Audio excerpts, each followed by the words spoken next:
myself this weekend by doing a diary of a geriatric infertile mum, actually, I think I said. Yeah, just because I'm pregnant. I'm now 27 and a half weeks pregnant. But I was just being really honest in my diary, because up until this pregnancy was a little miracle, and actually I got pregnant.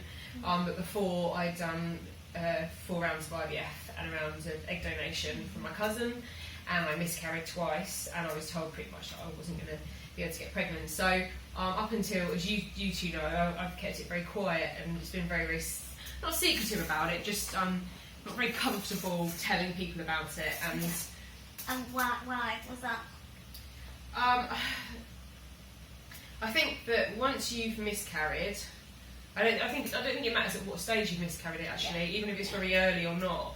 I think once you've miscarried, you know, you're frightened. You're frightened that this is going to happen again. There's not that magical, oh, we've got over the first 12 weeks, now I'm properly valid in terms of pregnancy, and I can tell everyone and celebrate. Yeah, I absolutely didn't have that. I was like, right, get to 12 weeks, okay, get to 20 weeks, okay, get to 25 weeks, actually get to 24 weeks, and then the baby's then seen as being viable at 24 weeks. So I think that was a big thing for me, and I think every step of the way I thought, okay, I'll get there and then I'll feel better, and actually I didn't. I felt just as insecure and just as anxious about it, and as I said in my video, and it's still very much, I'm trying to enjoy it more, but I think people don't talk about the downsides necessarily to pregnancy very much. And I guess this really obvious thing about your body changing, like you think, oh, of course your body changes when you're pregnant, that's so obvious, but actually your body changes in ways that you don't necessarily expect, even like, you know, you don't feel very well, and it can be quite painful and things like that. So psychologically you're going through stuff, and physically, obviously, your body's changing as well. And actually, one thing for me I found quite difficult, and we've had this conversation, is either you kind of, the middle stages of pregnancy, you don't necessarily look pregnant. And so if you're conscious about how you look, that's actually as disgustingly shallow as it is. You're very conscious of your body, and you're just like, I don't look pregnant. It's either let's not be pregnant or let's look pregnant. And this is ridiculous, I had never thought about that before.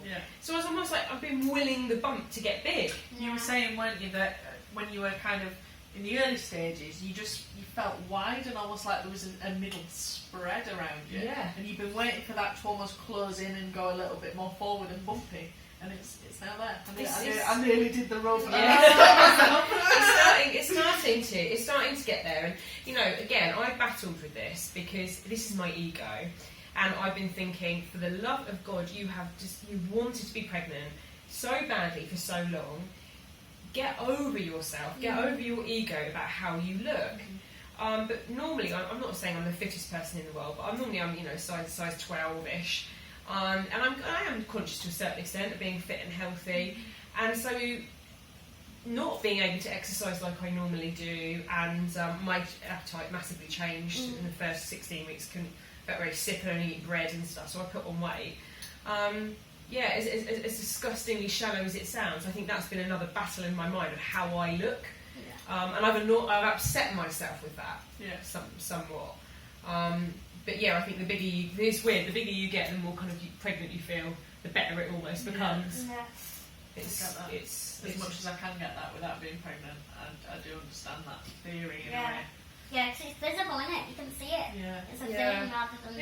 I guess it relates kind of to hidden disabilities versus visible ones. You know, the fact that almost when you're more visibly disabled, a wheelchair user for example, it's almost like you're more accepted into that disabled community, and there's less pressure to almost justify your disability. Maybe it's not that different.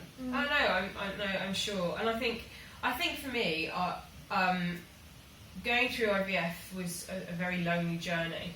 Very lonely. I didn't have any friends to talk to about it that had been through it. I had lots of friends to talk to about it, but not that had been through the same thing as me.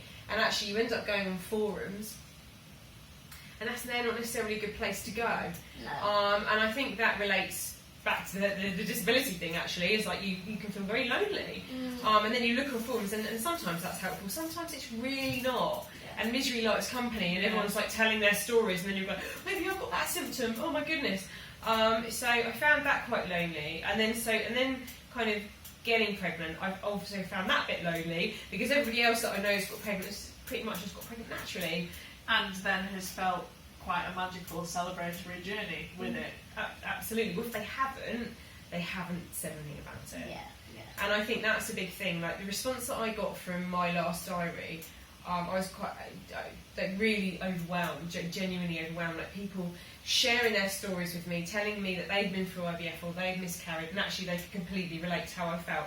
And that was such a relief for me. I'm not the only one that feels like this. Yeah. But almost quite a shock, I'm guessing, as well, because you didn't know that there were all those friends of yours that were out there. I had no idea. On my personal Facebook, I think I had probably about 6 or 7 women that I've gone to school with, I've known over the years. I had no idea about any of those stories. And I'm naturally a campaigner, so the whole time I've gone for IVF, I have talked about it openly, because I think, again, there's a lot of shame around infertility, and we should talk about it. It's not my fault that I haven't been able to like naturally have a baby up until now, and I feel very blessed. But it just shows you, doesn't it, like, just on my personal Facebook alone, the people I thought I knew have come out to me, let alone, other people, and it is kind of this coming out. It really, really felt like that. I felt anxiety in my chest when I told people on Saturday, outed myself, that I'm pregnant. I was texting both of you, wasn't I, saying, I feel really anxious about it. And that's seemingly a ridiculous thing to say or feel, but it feels very, and you get very scared. You almost don't want people to congratulate you. Too soon, because you just think, don't congratulate me because something might happen. And I still feel like that now. I can't plan anything. No. I haven't bought anything. I haven't thought about. I genuinely haven't thought. I go week by week. I don't Google anything past a week. And that's how I deal with it. And I'm sure there are women out there and men, but that can relate to that. And are you glad you did it? I am glad. It was cathartic.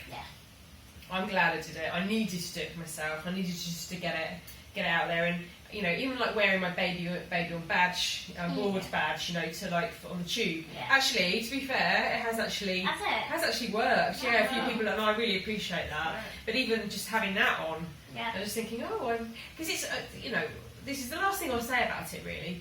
But I think the thing is, when you're told obviously you can't have children, or you're told it's going to be very, very difficult for you. So when you actually do become pregnant, you can't believe it. You think it's going to get taken away from you any time, and you catastrophise. The whole thing you catastrophise, and I still do now. So then wearing like this badge of honour, almost, you're just like, this is me. Oh my god! Because I used to look at women pregnant and just be like, I feel such envy towards them, and be like, I want to wear that badge, and I think, I'm wearing it now. So it's literally that. So that's quite a strange feeling as well. But I think it's getting to the point now. I want to enjoy the last few months as much as I can, and own it a little bit more. So this is really helpful to me. This is really cathartic, and I thank you guys for like listening and that actually means a lot to me. And I think, like I said, hearing people share their stories is really helpful. Not just to me, it's what we need to everybody. And I would really, really encourage you to please write in or film and send your stories in so we can share. It doesn't matter whether you've got a disability or not, it just so happens that I also have a disability, but that's got nothing to do with it actually. It's just about about having the confidence to be able to share stories. So, and from our point of view, very exciting that we've got an enhanced the UK baby on the way. Yay! Thanks guys. Thanks for listening. Yeah, thank you. Bye. Bye.